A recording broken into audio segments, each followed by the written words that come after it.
Before we begin, we would like to acknowledge that the land on which we gather is the ancestral territory of the Three Fires Confederacy of First Nations, comprised of the Ojibwe, the Odawa, and the Potawatomi. We are grateful to work, learn, and live in this area. Hello, everybody. Welcome to the St. Clair Research and Innovation Department podcast. We are so excited to have you here. My name is Parrish. I am the marketing student for St. Clair Research and Innovation, and I'm joined with Dr. Dhillon here. Would you like to introduce yourself, Dr. Dhillon? Sure, yeah. I think I know most of you folks, but I actually direct research and innovation across the college and across the campuses. So today, very much so, we're really interested in learning about community voices, right, Parrish? Yes, specifically Windsor, Essex community voices, right? Not just St. Clair College voices. So would you like to introduce yourselves? Yes, my name is Flo, and I am the Corporate Partnership Coordinator at Build a Dream. My name is Hussein. I'm the Manager of Industry Relations and Program Development, also with Build a Dream. My name is Pinky, and I'm the cross-functional project lead, also at Build a Dream. And we've got somebody hovering in the background. Maybe we can grab a chair, Claudio. Would you like to come in? Claudio? It is fun. Okay. Yes. Claudia. And come and join us. Tell us a little bit about what you do. What does Claudio So do? Claudio's our events Yes. manager. Okay. Oh, wonderful. Yeah, he puts together all the great events that everybody sees on LinkedIn. Right. Follow us on LinkedIn. I'm joking. No, plug away. Please do. We like the plugs, right? Yeah, I like the plugs, so. So our events team is responsible for all of our events within the organization, both local and this year we're expanding out west. Yep. So one of our annual events is our annual Dreamer Day event that we hold in Toronto, and that's essentially a super huge career discovery expo, and we're excited to host over 2,000. I think last year we hit 3,000 young 3,000 girls young from girls. GTA. And yeah, just a little bit of context for those who don't know about Build a Dream. We're a national nonprofit organization founded by Noor Hashim here in Windsor. It's been about over 10 years now. Started doing career discovery expositions for young girls to explore careers in male-dominated industries. So now we after the 10 years, now we have programming as well to help retain and also advance the women that are currently in these industries. So feel free to check us out on LinkedIn, on our website, and we have amazing partnerships such as St. Clair College to help us with our virtual reality simulation tabletops, as well as an incubator that's coming up. So we're super excited to not only partner with local community partners, but around the nation. So. Yeah, and just to actually, Parrish, this might be a good segue. I just had an idea, but so I'm just chiming in. Yeah, we're jumping on those ideas. We're jumping on these ideas as they kind of find their own lines of flight. But we're kind of mission driven at St. Clair College Research and Innovation, and I feel that a lot of the information you just shared really resonates. How do you understand grassroots work to look like? Not just research, but the work that you do, and how does that transform everyday lives? So that's to any of you, but just a broader question about what that kind of impact looks to you on the ground, not just in data, but in those lived experiences and those words that people share with you. Yeah, I think it's all about community, right? So we are Windsor-based, and Noor's Windsor-based, and we have so many people that work at our Windsor office. So it's, again, that grassroots level of work is kind of like has inspired us to do work across the nation, because the gaps or the data, we are also very data focused as at Build a Dream. One of the reasons Build a Dream was based off of data. Our first event was because we saw the gaps and everything. So all these gaps that are in the industry that we are seeing in Windsor, they also exist across the nation. So what we have learned from Windsor and from Windsor Essex community, we're sort of like expanding that to everybody else. So that grassroots level of work is also really important. And also that how cool is that a Windsor-based organization is kind of like going everywhere and it's kind of like expanding. So that's like for us, community is everything. That's why we like partner so much, we collaborate so much, and we work with different organizations.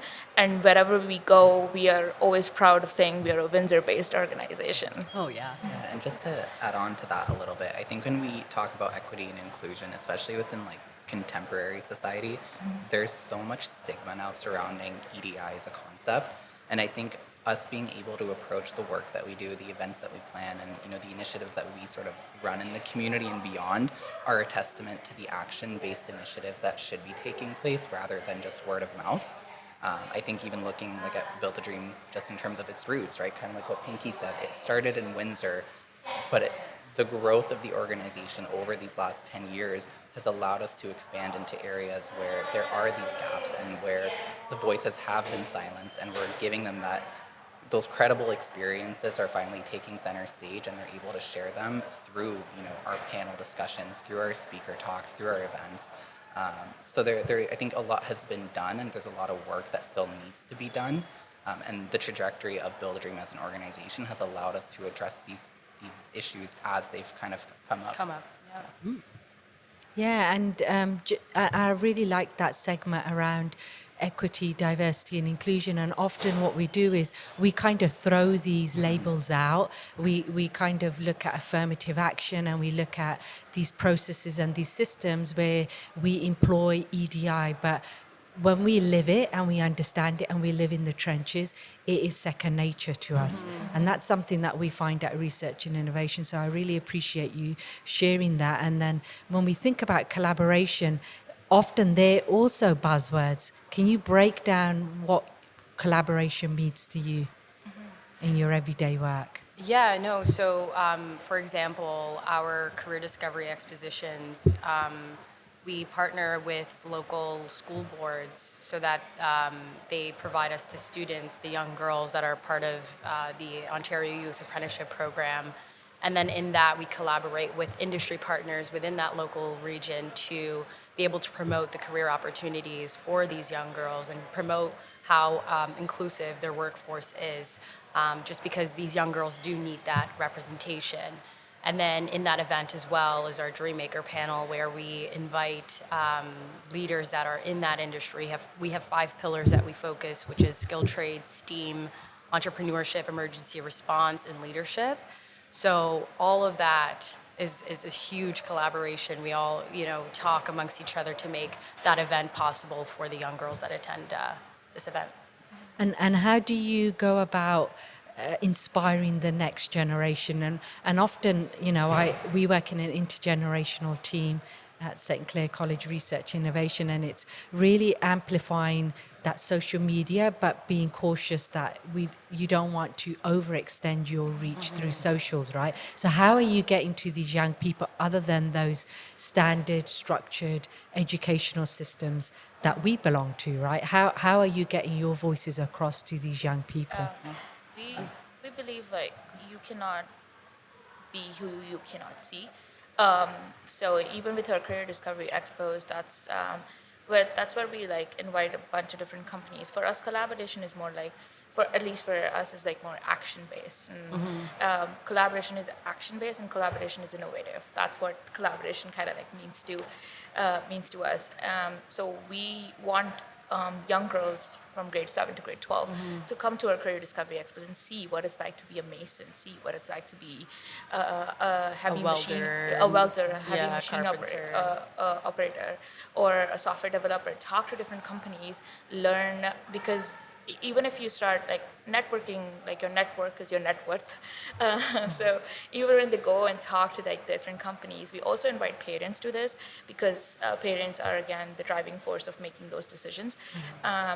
When they come to these, they talk to different companies. They not only learn what they can be, because there are some that, for example, like for me, I didn't know there was going to be a skill trades like option. Like if I knew I could be a carpenter, I would have been a carpenter. Like along those lines. So it's similar to that. Awareness is where it all starts. If they don't know that these are the options that are available to them, they won't be able to see, and they won't be able to like make those heavily informed decisions. And again, it's all like we all know, like the career that we start at is not the career we end up with. It's going to it's going to go evolve. I went to school for psychology and business, and I'm I'm a project manager, which is completely like different of its own. But again, it's the things that I learned in psychology are applied everywhere in everything that I do. Again, so yeah, that's what kind of like we do. I think it's really interesting too, though, because you touched on the student piece and how we collaborate with students, and you touched on parents and how we collaborate with parents. And I think that in itself is a testament to how differentiated our approaches to collaboration are, because the way that we work with our students is very different than how we work with parents or how we try to get across to parents. And I think you could even go that step further in talking about a lot of our industry partners. You know, we currently offer our industry consultation program, and it's a program rooted in ensuring and assisting companies with their EDI initiatives or even their just human rights policies, and making sure that the workspace is inclusive and all people feel welcome. Even that program is very much catered to the differentiated needs of those companies. You know, so one company might need more support with recruitment, right? Whereas another one might need maybe some more support with how do we do outreach and how do we, you know, market our brand in a way that's accessible. So it really does kind of go back to that concept of differentiated learning as a way to inform our collaborative approaches with various age groups, various demographics, and our industry partners.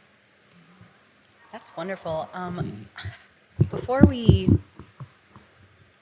kind of get back into a bunch of, I'm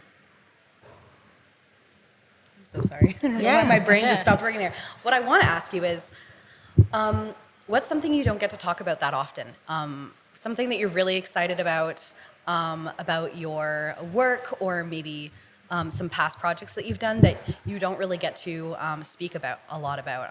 I'm really interested in hearing what people are personally excited about when it comes to research, innovation, and like the professional world. Only one? I know it's kind of a difficult ask. Please take all your children and then choose the favorite one. There's no such thing. We love all of our children.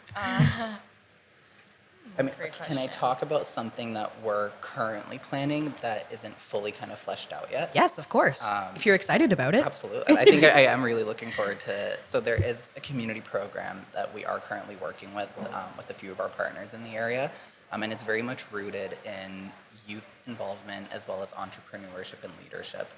And so we're currently, you know, putting together our preliminary proposal that would allow youth in the community, and we're looking specifically at youth from underrecognized communities, and offering them, you know, a full week's program of, you know, how, and I'm trying to figure out what I can and can't say, but essentially offering them, you know, a week-long program where they're able to be in control of, you know, the possibilities that the future holds for them.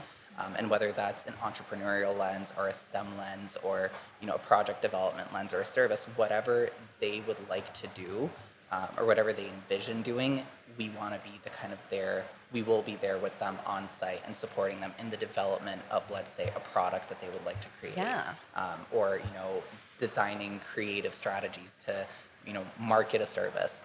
So there's that, and I'm really excited about that because I think that there's so much opportunities, especially nowadays within entrepreneurship, and we saw it during the COVID-19 pandemic. So many people started their own businesses, they started running their own projects, and so being able to provide youth at such a young age with that opportunity to think about, you know, I can be my own boss, I can, you know, do this thing if I think that I'm going to succeed at it, like I can believe in myself and lead kind of that change that I want to see.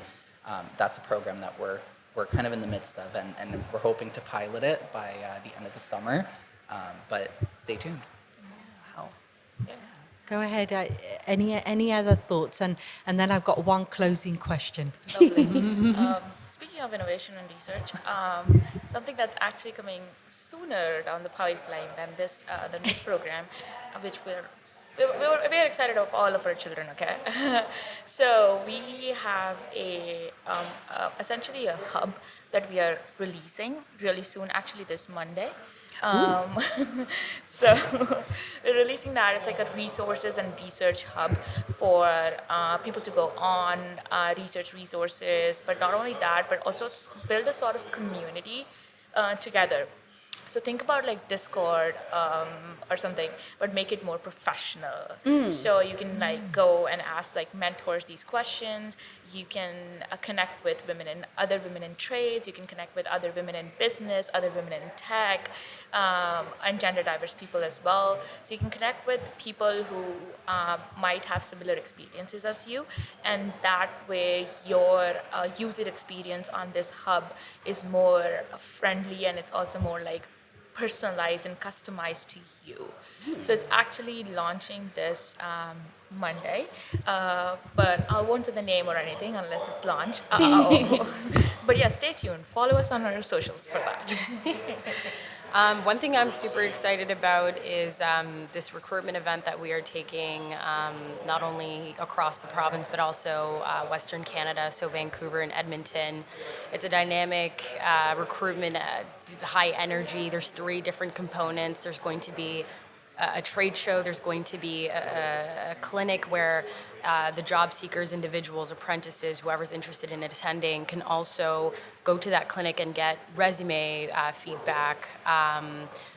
If there's any positions that they probably saw at the trade show but don't have the certain or required licenses or certifications, they can go to that clinic and get more resources and accessibility to those resources. And then we'll also have kind of like this networking hub or space where these individuals can speak to one another and talk about their experiences in terms of finding a job. What's really unique about this event is that people don't leave, upset that they didn't receive a job, Yeah. or they really have that opportunity to upskill or find opportunities to find the job that they're interested in. So the labor shortage is a thing, and we're happy that the government of Canada is helping us provide these events that we're touring around Canada. But I'm super excited to really just bring in that hope to those that are looking for jobs and that may probably have not considered skilled trades or STEM, Yeah. but now will. So yeah.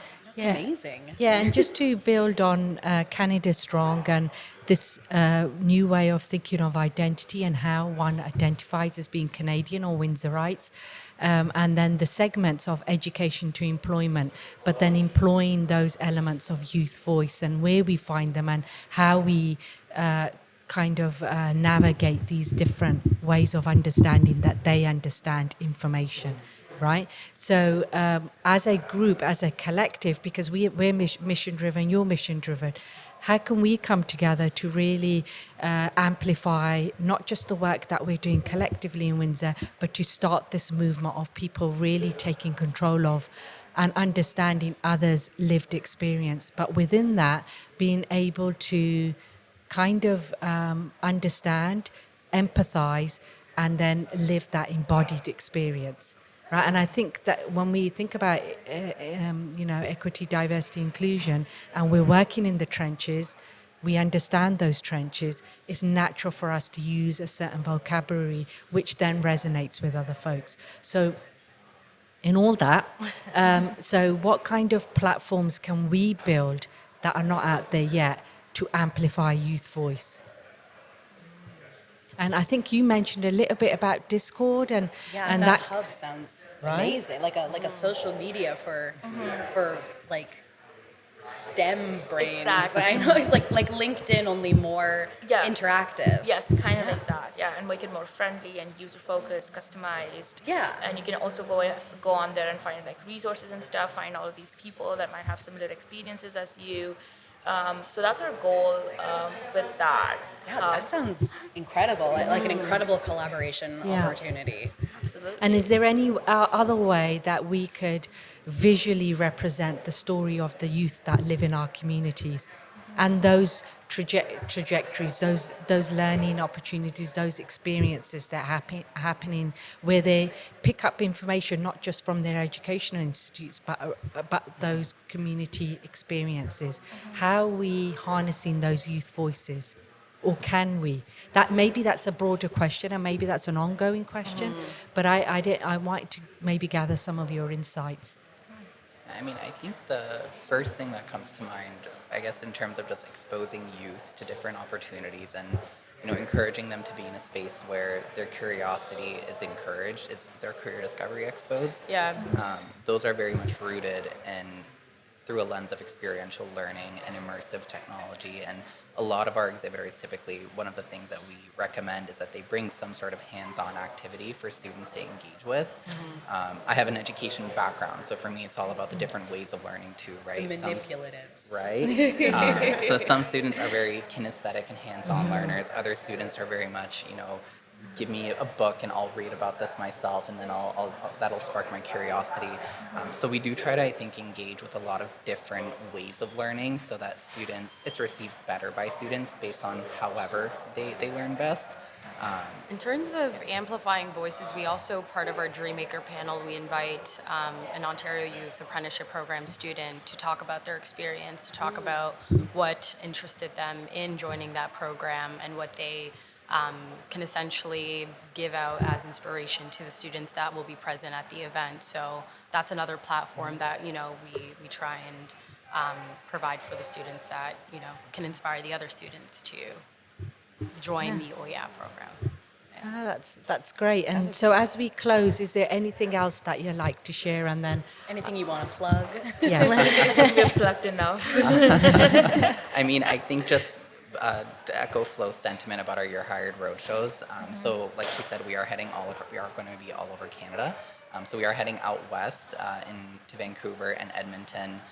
But our next For Your Hired roadshow will be taking place in Mississauga in May, and then we have another one planned for London, as well as one in Windsor in the fall. So keep an eye out for those. We'd love to have, whether you're interested in being an exhibitor, whether you're interested in attending, registration, and registration information is available all on our website. So we definitely encourage individuals to take a look and reach out if you have any questions. Yeah, and if you're also interested in our programming, such as the Industry Consultation Program, if you're interested in participating in our Connect Hub, then please feel free to reach out. We're more than happy to have a conversation and collaborate. Yeah, we have career coaching services. We have lots of programs. Yeah. And last thing before we go. Last thing. The reason I love the work that we do is because we try to tackle different individuals. So we try to support the women directly with the career coaching services. Then we work with the industry, working through the equity, diversity, inclusion, and making it more inclusive inclusive workplace policies. And then we work with the youth as well in that awareness component. So it's I strongly believe it shouldn't be just the women's responsibility to change the industries. It should be the industry's responsibility as well. So that's where we sort of work with all of these different components. So at the end of the day, we make an industry, or we support the industry in making sure that we are bringing, whenever women come there, it's one thing to recruit all of these women in the male-dominated industry, but it's another thing to for them to stay there.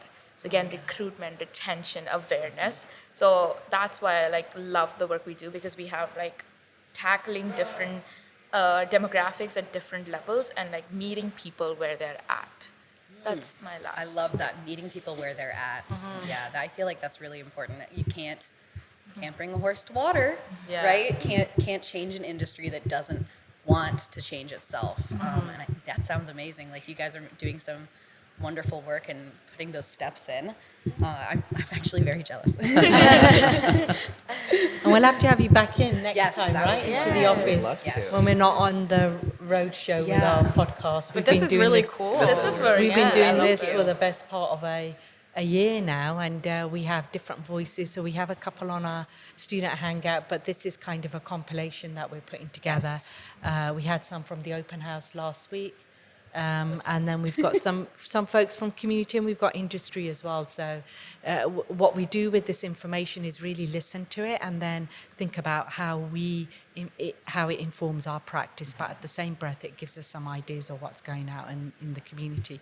Now, we do have some little gifts, don't we? Yes, we do. Yes. So thank you guys so much for coming onto our podcast.